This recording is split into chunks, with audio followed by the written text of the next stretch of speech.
The Blues and the Giants are into a prelim while Melbourne and Port Adelaide are out in straight sets. We'll put the spotlight on them. How did the Dees cough up that victory? We'll break it down. This is Access All Areas thanks to Crypto.com. Who's going to get this? Up they fly, Mark taking Akers, runs, plays on. Has he kicked the goal? He has. The Blues are through to a prelim final. Can you believe it? Daniels, now a chance to finish off from Hogan. They're unstoppable.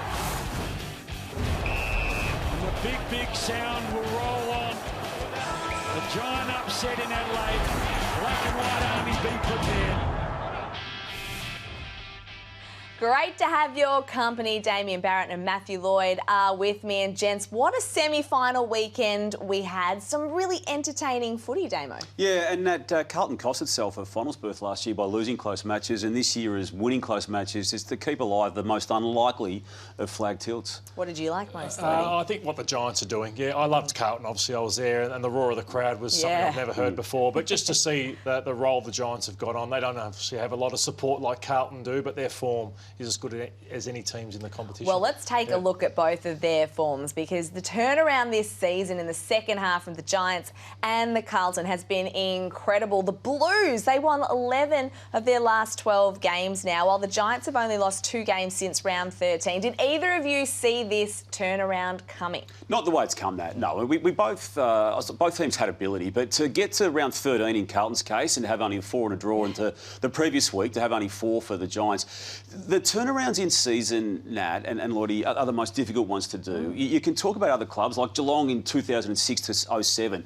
did it off-season. Bulldogs, Richmond, they did it off-season. But to do it in season, it's the toughest thing in footy, and now we've got these 2 teams through the prelim finals. All right, let's focus in now on Friday night's semi-final. Melbourne had so many chances, Lloydie, in that final 10 minutes. We're going to show a lot of vision here, but they just didn't capitalise. You're spot on. They've lost 4 finals in a row now, and this year's final series, they just can't put teams away. You know, they just can't. So this is 2 opportunities, Damo. Look at this, 8 minutes to go. Yep. You can do the maths on what that means. It means 3 goals are required from that point for Carlton. Yeah, Fritsch had a poor final series with his kicking. Max Gawn never quite puts you away by foot. Clayton Oliver, come back. He was asked to come back. He doesn't. They had them tied. You've got to know the rule. Yeah, you've got to know the rule in that state. And they're 9 points up, and they've got them hemmed in the pocket. This was just dumb. You've got to know the situation. Now, Collingwood have a rule that, yes, you get in and support, but you do not give away a free kick. You've got to stay in control of yourself. Sparrow, it's a poor moment. This is McVie. What sort of a kick's that? With 3 points up with 4 minutes to go. You've got to put air in the ball, height in the ball. Max Gawn, Damo, can you explain? I keep asking you, what is there any part of what Max did that it makes sense to you? Only that he thought it was going to be touched by Carlton, and rather than a point, and they get the kick in, he tries to keep it in. That's the only argument you can give. Pickett, some will question, give the handball to Petrarca, but still I don't know. And yet it's 30 centimetres away from being a goal. That's right, yeah. And then this one, why did he keep the ball so central? Why didn't he kick it to the boundary? Well, the bigger problem wasn't that kick, that was this subsequent kick by Jack Viney, where he just couldn't get any elevation on his non-preferred foot. Get the hands off. Yeah, or get the handball, you're right. And this is the beautiful play by Carlton. Just that had to be centimetre perfect, it was. This had to be, it was. McVie, keep your feet, hold him up. He doesn't. And then they didn't even look behind themselves, Melbourne, to see that Akers was all by himself. So, and to have Fritsch the only person in that contest from a Melbourne perspective at that stage when they're trying to save the game. Only got themselves to blame. So I'm sick of hearing the Melbourne way and projected scores and all that sort of thing. They have just had a poor final series, and they got what they deserve. You can't keep wasting the talent you've got. To win it in 2021 and then to waste last year after they started so blisteringly, and then off-field problems kicked in, and then this year to lose the finals the way they did. I know they've got forward-line issues, but that wasn't the reason they actually lost the 2 games they played in this series. Just on the forward line, and I guess the substitute, because Melbourne's curious call when it came to the sub in that game, it was Josh Shackey Damo on Friday night. He went unused, and Coach Simon Goodwin spoke about Max Gawn's broken toe, and maybe that Shackey was covered, but What about Brodie Grundy? Well, if that was the cover? reason you went tall with the sub, you play the guy you recruited this time last year and then abandoned. I get it all, but it was a shock when it came through, the selection of Shaki as a sub, and then it was a bigger shock when they just chose not to use him at all. I mean, there's little things that add up to the losses, and not being able to have access to your sub play or choosing not to, when Carlton did, and then that player, Hollands, was instrumental in the last quarter and the last play. Yeah, I understood that they, at the mid part of the year when they decided to leave him out, but yeah, that was a strange one, yeah. So we're going to dig a little deeper into the Dees on Lloydie's exit lounge. But Lloydie, just a quick word now. Where has it all gone wrong for them? Well, I think, as I touched on, a few years ago they won a premiership by, they could just launch it to 20 metres out from goal, pressure, and score from it. That doesn't happen anymore. Collingwood's defence, they knew where the ball was going in the first final, and Carlton were able to withstand it in the last part. But, they don't take their chances either. I think they're far too predictable going inside their forward 50, and they need to go all out for a key forward. Someone who, like, the game's gone past, I think, Tom McDonald. It's gone past Ben Brown. Van Rooyen's still a fair way off. So I think they need to go hard right now while Oliver, Viney, Petrarca, Gawn still in their prime to try and get a star key forward from another club. We're going to switch our focus now to the Blues. The lid is off. The fans are going absolutely berserk. They're into a prelim final for the first time since 2000. In that time, they've won 5 wooden spoons and had 8 coaches. And on Friday night, it was so good to see Tom Dekoning stand up in a final. Lloydie, he was immense. Oh, he was immense, and at this point, 19 points down, you thought, are they going to be blown away here? Are Melbourne going to smash them in this final? So he settled the nerves for them with these first couple of goals, and just the exuberance he's playing with, the excitement, Damo, it was big for the club. And the double teaming of Gawn by Dekoning and Pittonet, Lloydie, and again, we're focusing on Dekoning here, and rightly so, because it was a big game, a second big final for him. Look at this mark. He's just presented himself regularly, but Pittonet's role within that greater operation was equally crucial in the eyes of some key Carlton people. Yeah, good point, Damo. Yeah, he wore Max Gawn down in the end, by the end of the game, despite Max missing a couple of shots for goal. And you touch on Carlton. I think the stability of what I think Brian Cook and Luke Sayers and these guys, what they did mid-season to settle everyone down, make hard decisions, let Matheson go on the board. We shouldn't let that go away either. What a good club has done this year compared to what they would have done in the past. So Harry Mackay and Jack Martin will be available. Who is the unlucky ones that miss out? Well, Cunningham was subbed out, so that's not probably looking too good for him. And I didn't think, although Lever didn't rip the game apart, I'm not sure that Kennedy, if they don't need that match-up again with Kennedy, I think Kennedy could be another one who might miss out. Now, just back on TDK, we weren't the only ones that were raving about him. An international superstar in Robbie Williams himself has, he's fallen in love with Tom Dekoning. Dekoning's in the air, everywhere I look around. Dekoning's everywhere, leaving bodies on the ground. And he's better than his brother, even better than his dad. There's only one Thomas Dekoning, and he's the best one we'll ever have. Dekoning's in the air. That has been stuck in my head all weekend. You wanted to play 2 minutes of that. I did want to play 2 minutes of it. And you know what? While we're at it, see you later, Kiss. Bring Robbie Williams back for the grand final, I say. All right, let's talk about our crypto brave play. It can be none other than Sam Doherty. He dislocated his shoulder. We know he's so courageous both on and off the field. This was just before half-time. And then Damo, he comes back on in the second half and somehow he rallied and gave it absolutely everything. The role he played in the second half in a slightly different way was incredible. But Nat, given he's fought back through cancer, given he's fought back through knee reconstructions, he's not missing a half of football with a popped shoulder as he did. And to stand up the way he did, he wasn't the only brave player. And Blake Acres has equally got a bad shoulder as well. And he was equally crucial in this same play as Doherty to Acres. The two most banged up people on the ground were there when they required them. But the Doherty story, Nat, it was already complete in a comeback sense, but it's just adding layers to it now.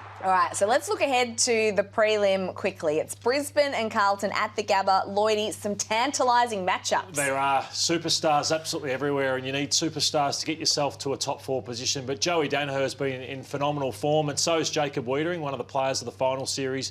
Cripps v Dunkley. Dunkley shut him down the last time they met. So you go again with that? I think you'd go again. Yeah. Sam Walsh is the player of the final series so far, but Hugh McCluggage was best on ground in the first final for Brisbane. And then I think Payne did a fantastic job on Curnow last time, but he's been in a moon boot the last week, so they'll have to weigh that up, whether he's the right matchup for Curnow. And the weight of not performing for Charlie Curnow in the semi-final against Stephen May, that'll be at play at some stage of that game. Yeah, and didn't play that well the week before either, so yeah, he's due for a big one. Now, we have to talk about one of the great storylines of this final series, and it's going to be Michael Voss returning to face Brisbane, where he obviously was a 3-time premiership player, Damo, and the last time that these two sides actually met in a final was 2009, and Vossi was coaching the Lions. And he got him over the line in that particular game. I mean, you talk about the resurgence or the start of the Brisbane Lions' success. I mean, Lee Matthews came and coached the team, but Michael Voss was doing the hard yards initially as a 17-year-old Bears player before they became the Lions. So there's no one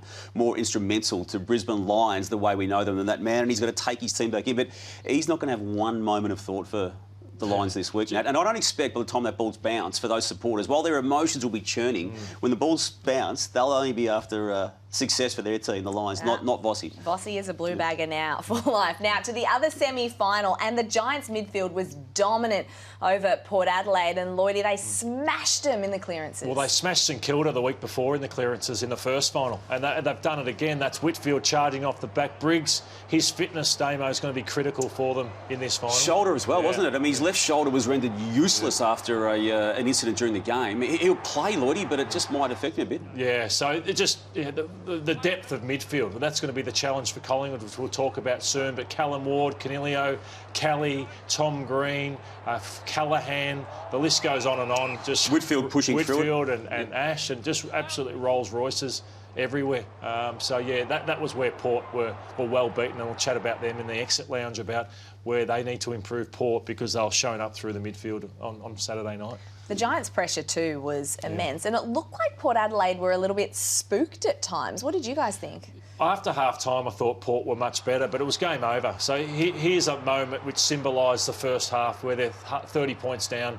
Pal Pepper, normally a tough player, but that wasn't strong enough through, and Marshall fumbled a couple of times before that, and then they just punish you on the way back. So yeah, that was disappointing in the first half. But once the Giants got their outside game going, they were just too quick on the outside. Well, I wonder how much nerves and maybe the pressure of expectation actually got to Port Adelaide in the start of the game. And Damo, several of their stars just didn't fire in that first half, and these stats are damning. It is damning that. You can't reconcile the form that these guys have had for most of the year, particularly those names down the bottom of that list. You've got a Brownlow medal contender in Butters and an equal one in Rosie, and to get to the halfway stage of that game, a home semi-final, having lost the previous week badly in a qualifying final, and that's what you dish up, and it was done at that stage. I know they sort of persevered and toiled, but that wasn't good enough in the end. And to go out the way they've gone out, and I'm keen to see what Lloydie does in his exit lounge adjudications, but they're going to have to live with that, because they've got problems down back, they've clearly got problems up forward, but it was their better players that let them down in that first half. And clearly they know they've got problems down back, as you say, because already Brandon Zirk-Thatcher,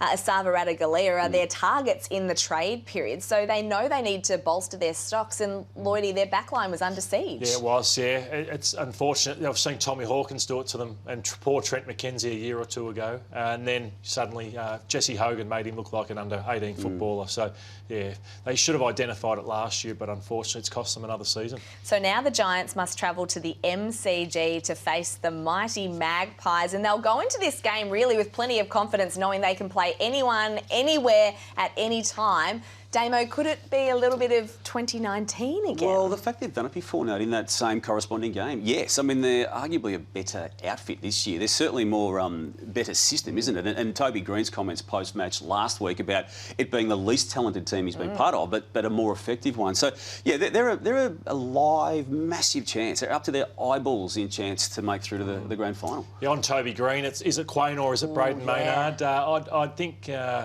yeah, it's a tough one. Maynard's got the physicality and size, but then he gets you so quickly out the back I think Quaynor's got the pace and speed to go with him. So I think that's where they may start, Damo, with Isaac Quaynor. So then the Pies midfield will be bolstered with the return of Nick Dacos, which Pies fans have been hotly anticipating. But they lose Taylor Adams, which is unfortunate, to a hamstring he suffered at training during the week.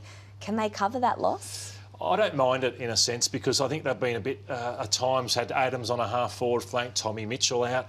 And they've had one too many in a sense. Right. And I think maybe they could speed their midfield up. Dacos comes back in, Crisp, De Goey.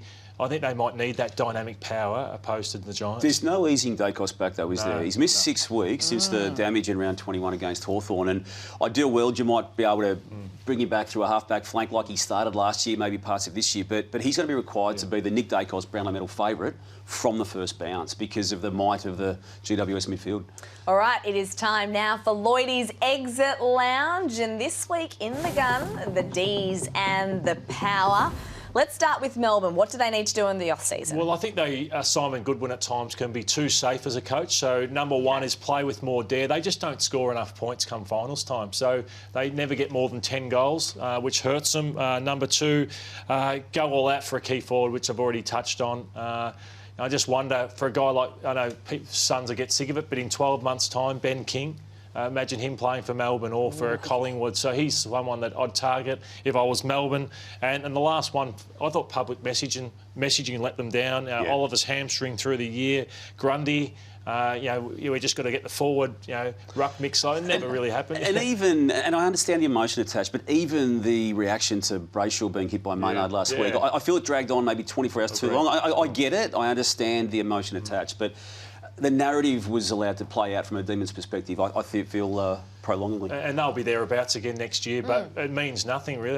We'll wait till the first final next year because that's where it all matters for Melbourne. Port Adelaide? Port Adelaide, well, I don't think they time their run very well. So time your run, they're always banged up at the business end, and there's luck involved in that. But they were so good for 13 weeks, and then pretty much their last 7 or 8 weeks they were shot, really. They didn't perform very well, so it's about your timing.